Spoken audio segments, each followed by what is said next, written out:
नमस्कार दोस्तों मैं आपका विमल प्रकाश अपने नए ब्लॉग में आपका सभी का स्वागत करता हूं और आशा करता हूं कि आप अपनी जगह पर सभी कुशल मंगल होंगे। दोस्तों, आज का विषय बहुत ही ज़्यादा महत्वपूर्ण है।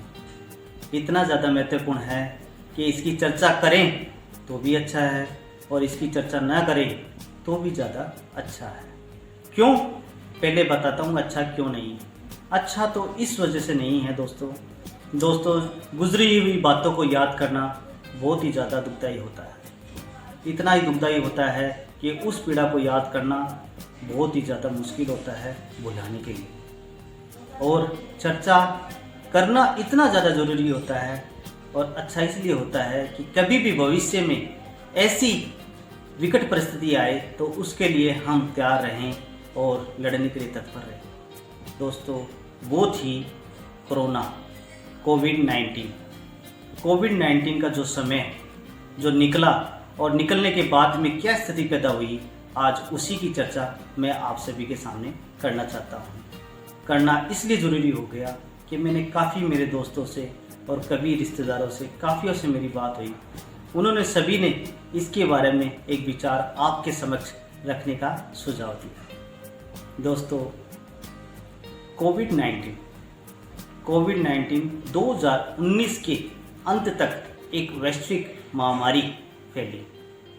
यह महामारी चीन के वुहान प्रांत के हुबई प्रांत से फैली।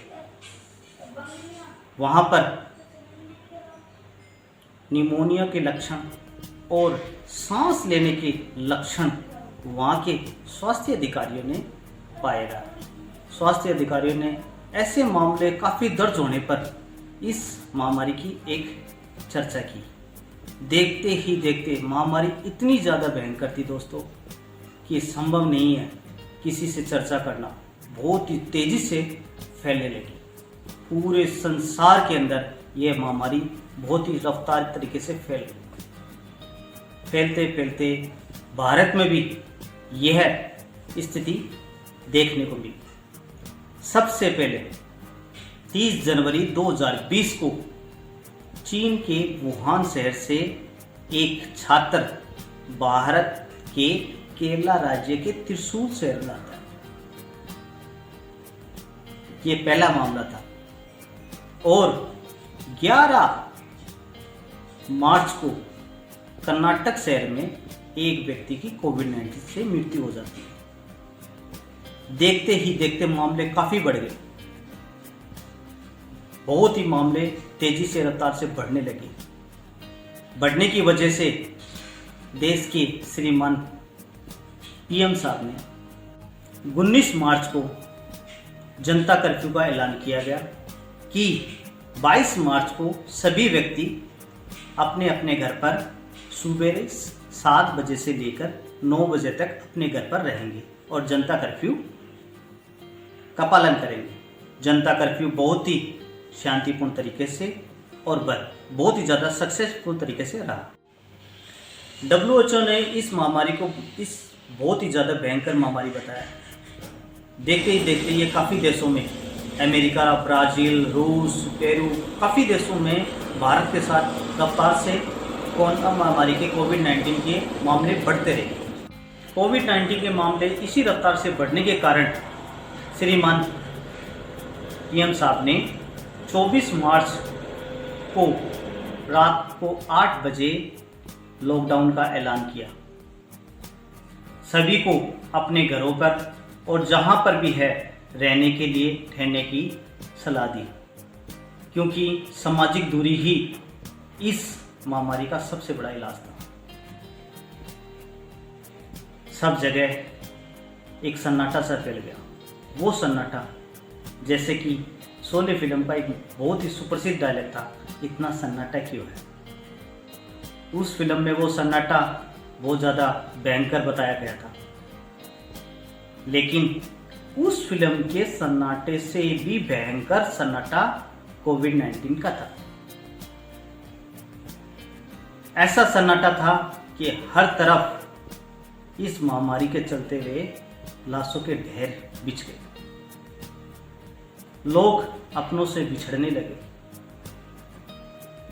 महामारी के चलते हुए लोगों में इतनी परेशानियों का सामना करना पड़ा कि पूरे देश में और शायद जीवन में पहली बार लोगों ने इस महामारी को देखा। जितने भी मजदूर शहरों में रोजगार के लिए थे वह सभी अपने घर को पलायन करने लगे। मजदूरों की लाइन सी बन गई, व्यापार बंद हो गई, कंपनियां ठप हो गई, आर्थिक मंदी इतनी भयंकर आई कि बहुत ही ज़्यादा आर्थिक रूप से लोग कमज़ोर हो गए। सभी लोग अपने घरों में रहने लगे और अपनों से प्यार करने लगे, अपने गांव से प्यार करने लगे। हर तरफ देखते देखते लोग सभी का हाथ मदद की तरफ उठने में लगा, एक दूसरे की सब मदद करने की कोशिश भी करने लगे, अपनों की तरफ प्रेम दिखाने भी लगे। लेकिन इस महामारी ने बहुत से लोगों को इतना निचोड़ा, इतना मायूस किया कि वो मायूसी आज तक देखने को मिलती है। इसका आंकड़ा इतना ज़्यादा भयंकर था, बताया गया है कि गवर्नमेंट की आंकड़ों के अनुसार भारत के अंदर मौत होने में लगभग 5,31,000 के समथिंग कुछ लोगों की मौत हुई। सबसे ज़्यादा अमेरिका, संयुक्त राज्य अमेरिका के अंदर इसकी सबसे ज़्यादा मौत हुई। लेकिन कोलकाता की एक पेपर के अनुसार शहरी आंकड़े से 6 से लेकर 8 गुना तक ज़्यादा मौतें हुई। लगभग 30 लाख से ज़्यादा मौतें हुई। चौंकाने वाली बातें, ऐसी मायूसी, इतनी मौतें और इतनी आर्थिक मंदी, जो लोग शहरों से गांव की तरफ आने लगे। मेरे खास जानकार एक मित्र की उसी कोरोना के समय उसका काम छूट गया। वो एक कंपनी में काम करता था। उसने मेरे को बताया कि मैं जिस सेक्टर के अंदर रहता था, लगभग उस सेक्टर के अंदर 1 लाख लोगों की नौकरी छूटी। कंपनी के अंदर ऐसी छटनी हुई कि काफ़ी लोगों को निकाल दिया गया। काफ़ी लोग शहर से गांव आए। शहर से गांव आने पर उन्होंने एक नया काम शुरू करना पड़ा। ऐसी परिस्थितियां कि भी ना ही कोई काम है और ना ही उनके पास ऐसा कोई रोज़गार है जिससे वो जीवन यापन कर सके। काफ़ी लोगों के काम छूट गए। अच्छा, व्यापार सभी रुक गया। आज तक उस महामारी से लोग उभर नहीं पाए। कोरोना और लॉकडाउन के बाद जो जीवन बना, उस जीवन के अंदर एक मायूसी फैली हुई। आज भी लोग उस महामारी से निकल तो गए, लेकिन वो मायूसी है ना, उनके चेहरे पर आज भी दिखाई देती है। उस मायूसी से लोगों ने एक जीवन तो सोचा, इस जीवन का महत्व समझा कि भाई जीवन कभी भी किसी का समाप्त हो सकता है, कभी भी कुछ भी हो सकता है। तो मेरा तो सभी से यही निवेदन है कि इस जीवन के अंदर अपन सभी भरपूर मात्रा में अपना जीवन जिए, अपनों से प्यार करें और हर तरफ एक ऐसा प्रेम फैलाएं और एक ऐसा जोश पैदा करें जैसे कि किसी के चेहरे पर जो मायूसी आई हुई है, उस मायूसी को ख़त्म करने के लिए हम सब मिलकर एक दूसरे का इतना सहयोग करें कि इस आर्थिक संकट को ख़त्म कर सकें। जो चेहरे पर मायूसी फैली हुई है उसे ख़त्म कर सकें और सभी के अंदर प्यार की भावना और सभी को आगे बढ़ा सकें, जिससे कि अपना भी विकास हो, परिवार का विकास हो और देश का विकास हो और सभी के दिलों में और चेहरे पर एक खुशियाँ फैले। मेरा ये ब्लॉग आप सभी को अच्छा लगा हो तो इसे लाइक करें, शेयर करें, सब्सक्राइब करें। इसी के साथ ही कीप स्माइलिंग। धन्यवाद दोस्तों।